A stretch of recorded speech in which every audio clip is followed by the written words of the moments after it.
Let me show you the start of the breakthrough in coming up with this notion, the idea that there are different time periods for different markets. The commercials usually in the grain markets, as you're going to see, have a hedging idea or time frame of about 3 months. We can see the large spec index right here in red, and that's all it is, just a net large spec position. Notice it got above its 14-week moving average here, crossed back below it here, got back above it here, and that pretty much designated the trend of the market, as it usually does. Again, as I mentioned, the large specs are the trend creators. Well, now if we look at a 13-week rate of change, that's this yellow or red line, that's a 13-week rate of change of price itself of the soybeans. Of course, I'm using the 0.57 contract on the weekly basis. Now we see that it crossed later than the actual large spec index did, and it crossed also very early, way prior to the top in the marketplace. So we say this is really not in sync with what the large traders were doing in the marketplace. Now, if we look at the 26-week rate of change, we see that's quite a different reading than what we just saw. This is the black line now, and notice it crosses at the same time as the actual large trader spec net position does, and it crosses back below the 14-week moving average at just about the same time.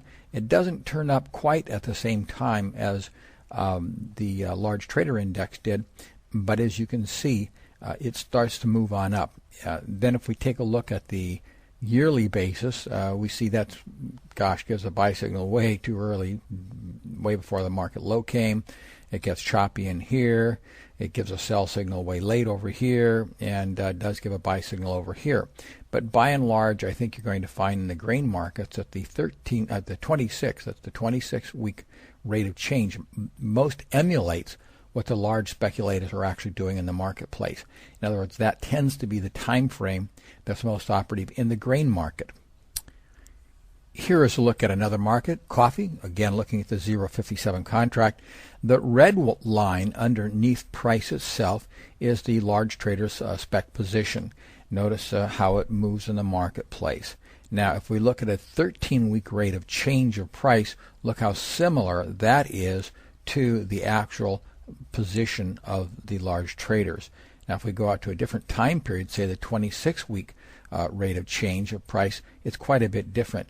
It doesn't have the same consistency in here. It has a huge up move here, comes down and never gets above, creating a buy signal, as we see over here that the 13-week rate of change did, as well as the actual large traders long position.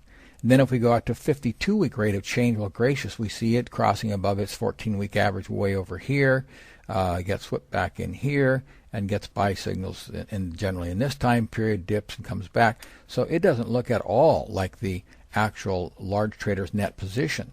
The one that looks the most like the actual large trader's net position is the 13-week rate of change. So in this market, my suspicion is the 13-week is the operative cycle, and that's the time frame that hedgers are using in this marketplace, and the large traders, funds, etc., are keying off of that. So that's how we're able to identify what time frames to use in the marketplace.